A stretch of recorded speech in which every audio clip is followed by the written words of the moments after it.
Amen? Amen.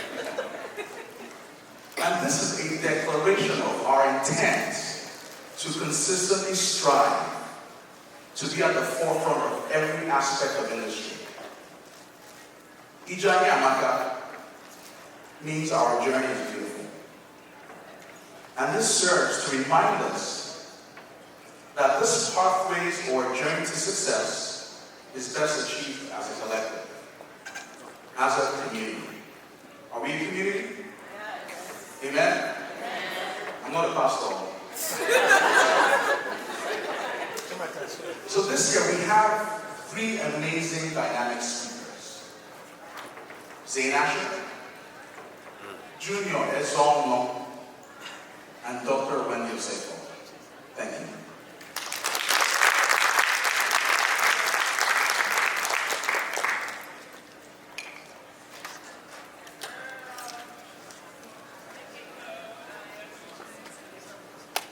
Who is ZAIN ASHER? ZAIN is an editor for CNN International based in New York. She edits the global news program One World with ZAIN ASHER, where she covers top international stories for the network. Highly successful as a news actor, she has worked for numerous prestigious channels across the world. She recently released her memoir, Where the Children Take Us, which she wrote as a tribute to her mother, who raised her and her siblings alone after her father was killed in a tragic accident. Asher was born and raised in London to Nigerian immigrant parents and is a graduate of both Oxford University and Columbia University.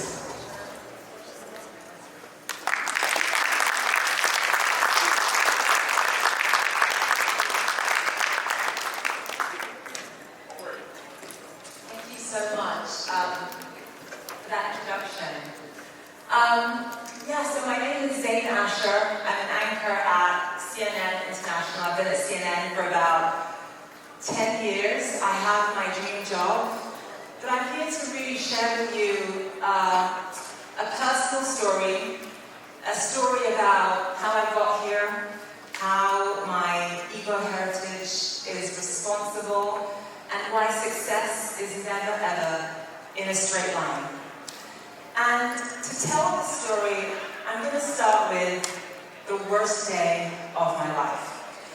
And the reason why I want to start with this particular day is to let everybody know that no matter what you are going through in life, no matter how traumatic or distressing it is, there is always light and there is always hope. The worst day of my life took place in September 1988. I was 5 years old, and I was at home with my mother in London, in the kitchen, and we were waiting for a phone call. My dad and my older brother were in Nigeria on a road trip, and my mother was waiting for the phone to ring for my dad to tell her that they had landed back in London and that she should pick them up from the airport.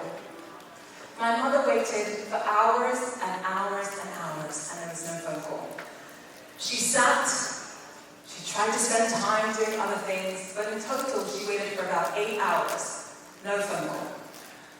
All of a sudden the phone rings at 6:30 in the evening. My mother rushes over to go and answer it, expecting it's going to be my dad saying that he had landed.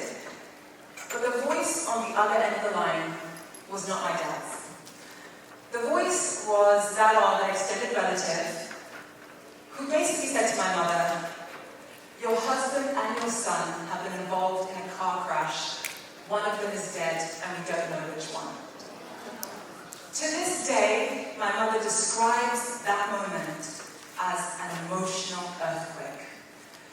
She immediately got on the next flight she could to Nigeria, going from London to Lagos and then Lagos to Enugu. The entire time, not knowing who she was going to be burying in her family that week, whether it was going to be her husband or her son.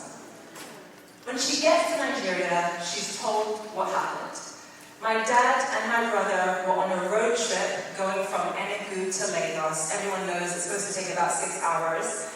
And they were on the highway, and the person driving them swerved into the opposite lane to cut around traffic. And then, as the car veered around the bend, it and everybody in the car was killed instantly, apart from one person in the back seat where my dad and my brother were sitting. And initially, our relatives were told at first that everybody in the car had died, then hours later that maybe there had been one survivor, then again that no, everybody was killed, and so they were actually still in the middle of arguing, trying to work out what happened when somebody decided that they should call my mother and tell her. And so it turned out it was my dad who had passed away, and this was especially devastating for my mother, not just because it's your husband, but because my parents were really and truly the loves of each other's lives. They met just before the Biafra War. My mom was 14 and my dad was 16, and they had basically been together ever since. And so we come back to London after my dad's funeral, and it is, I don't even know how to describe it. There is a cloud of grief, of devastation, of anguish in our house. But one of the questions I've always been asked my entire life, my entire adult life I should say, is how on earth did your mother do it? How on earth did this woman who was a widowed immigrant living in London, obviously from Nigeria, who didn't necessarily have that many connections in the UK, who lived in a neighborhood in London that was beset by poverty and crime, how on earth did she manage to go through all of that and raise you, a CNN anchor, your brother, an Oscar-nominated actor? My brother was nominated for starring in 12 Years a Slave.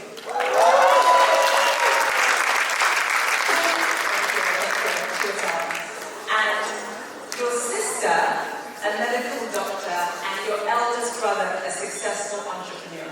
How on earth did this woman go through that and manage to raise all of you?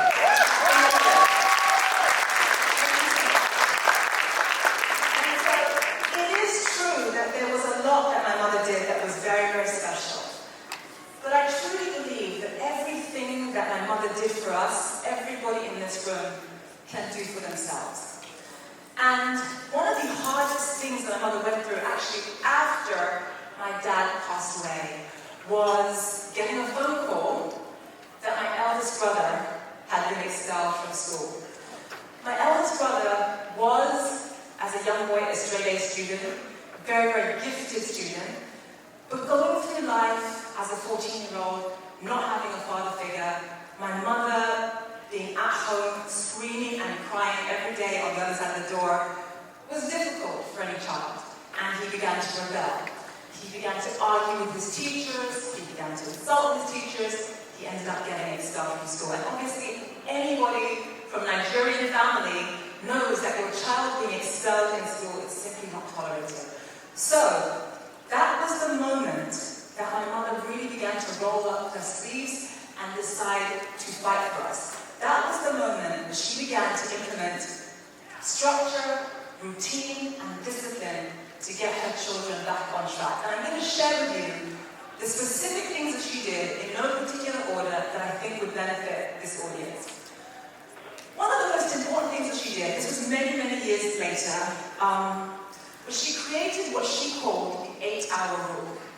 She would make us, as we were growing up, divide our day into 3 equal parts. So obviously there's 24 hours in a day. And she would make us divide our day into 3 equal parts of 8 hours each.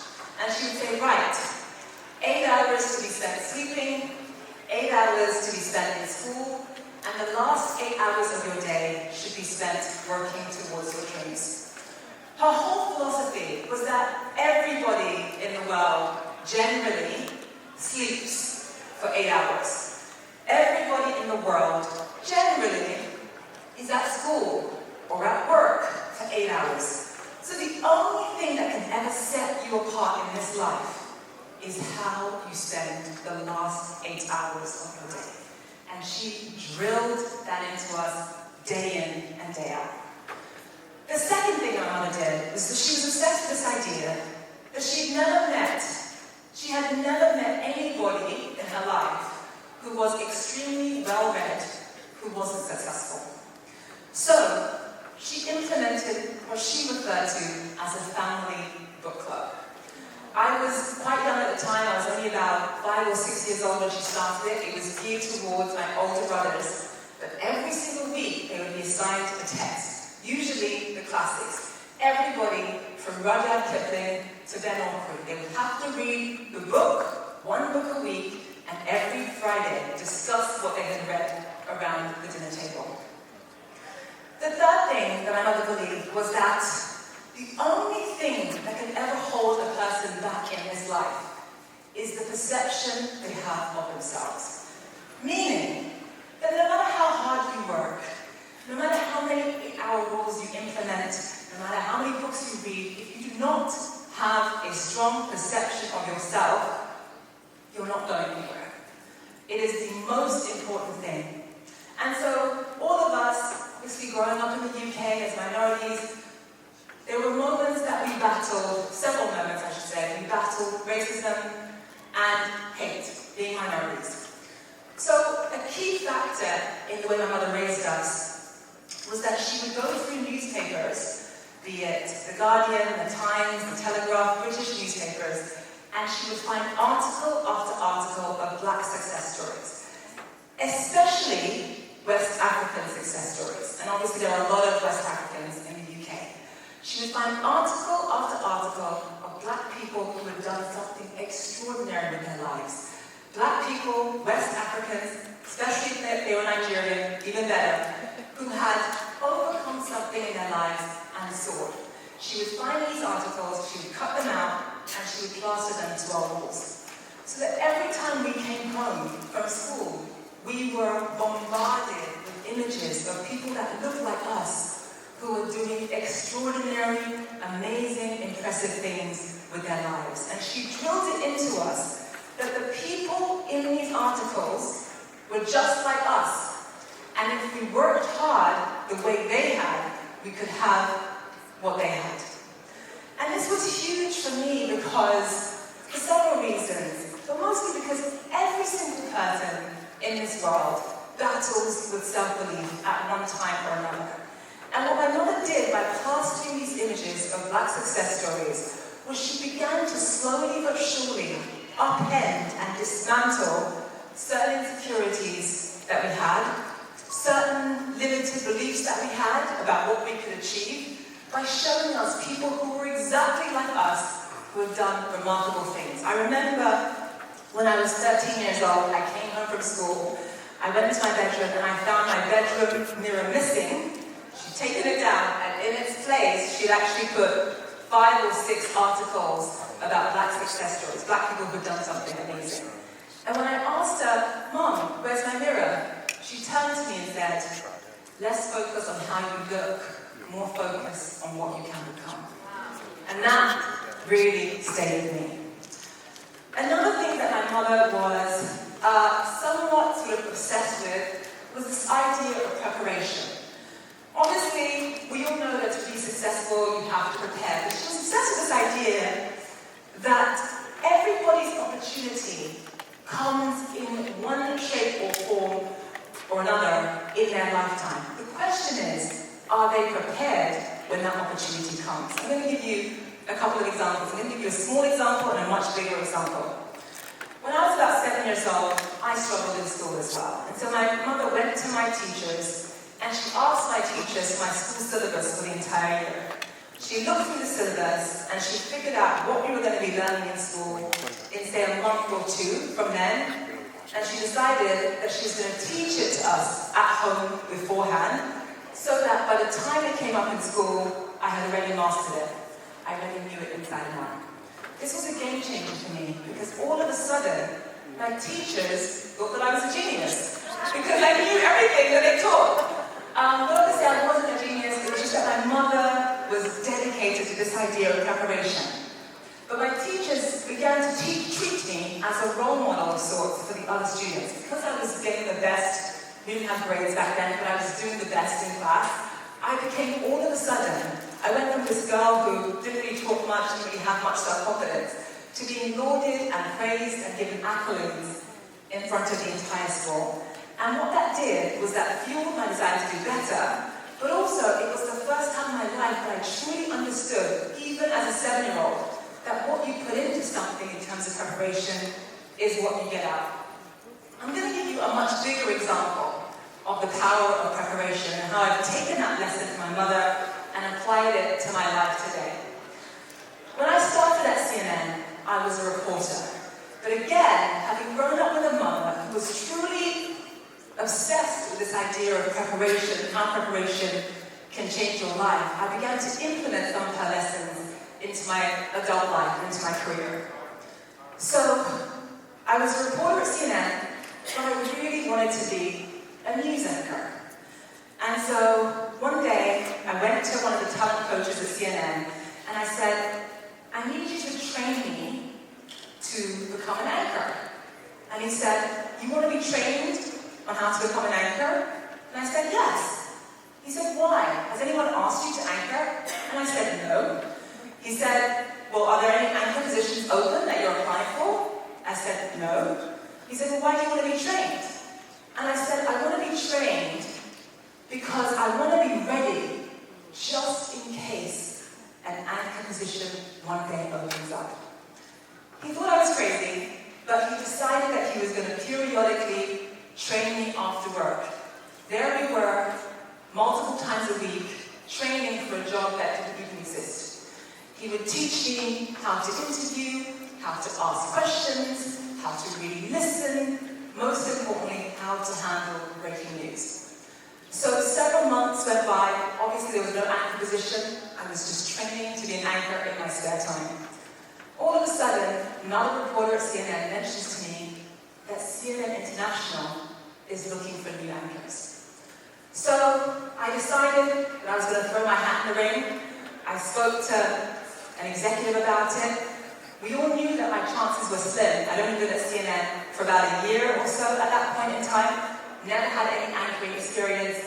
They did agree to bring me in for a screen test, but they felt bad because they hadn't given me much time to prepare, especially given that I was such a new employee. But what they didn't realize was that I had been preparing for that job for almost that entire year. When I came to Atlanta, the beginning to Atlanta, I had the screen test. I did very, very well. And I did well, especially considering that, again, I had no experience. Again, I'd never been an anchor before. But because I had been preparing day in, day out for a job that did not exist, I was ready. And that is why I got the job. So I really want to share with people this idea of being prepared. Do not just wait until your opportunity comes. Do not just wait until the job that you want suddenly appears in front of you and somebody asks you to apply. What can you do now? What can you do in this very moment to start preparing for your dream job before it is presented to you? Because that will change your life. I want to end by sharing one short story about the importance of how you spend your spare time. Obviously, I grew up with a mother who was obsessed with the 8-hour rule and who made us live by it, but it had a lot of practical implications as well.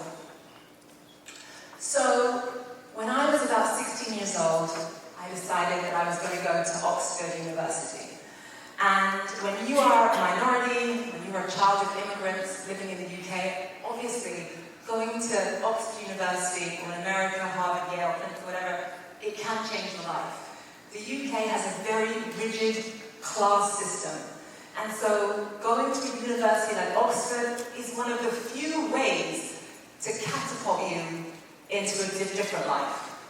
And so I decided when I was 16 that I really wanted to go to Oxford University, but I had one big problem. My teachers didn't think that my grades were good enough. They didn't believe that I could get into Oxford University. And when my mother actually went to a parents-teacher conference, they told her as much. They told her perhaps your daughter should apply to these various other universities. After meeting my teachers, my mother came back and told me what happened. And said, yes, your teachers don't think that, you should apply to Oxford University. I don't think your grades are there. But don't worry, I'm going to figure out a plan.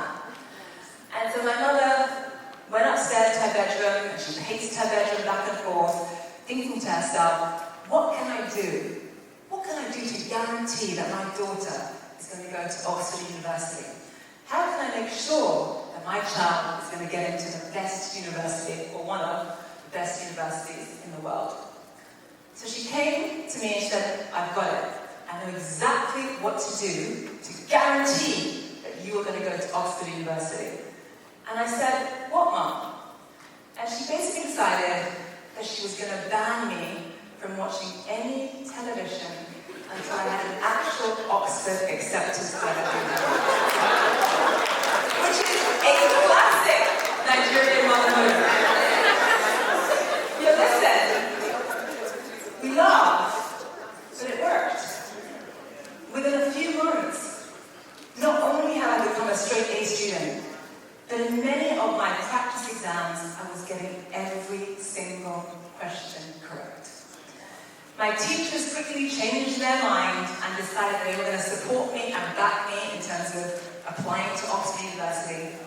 And rest is history, I got accepted. And when people ask me how I did it, I say to them, look, I did not get into Oxford University, to be perfectly honest with you. I did not get in because I was the smartest girl in my high school. I wasn't. I did not get in because I had connections or I was a legacy student or anything like that. I got accepted into Oxford University because my mother literally created an environment where I had nothing to do but study. And it paid off. And so the last thing I want to leave you with is this idea, in addition to preparation, is how do you spend your spare time? What are you doing with the last 8 hours of your day? Remember, the first 16 hours are already spoken for. What do you do with the last 8 hours of your day? And how are you using those hours to prepare for your future? Thank you so much. I want to say thank you. Thank you so much. My book is called Where the Children Take Us. It came out a couple of months ago, and so I'm going to be out there in the vending area signing copies for everyone. So do please stop by and do say hello. Thank you so much.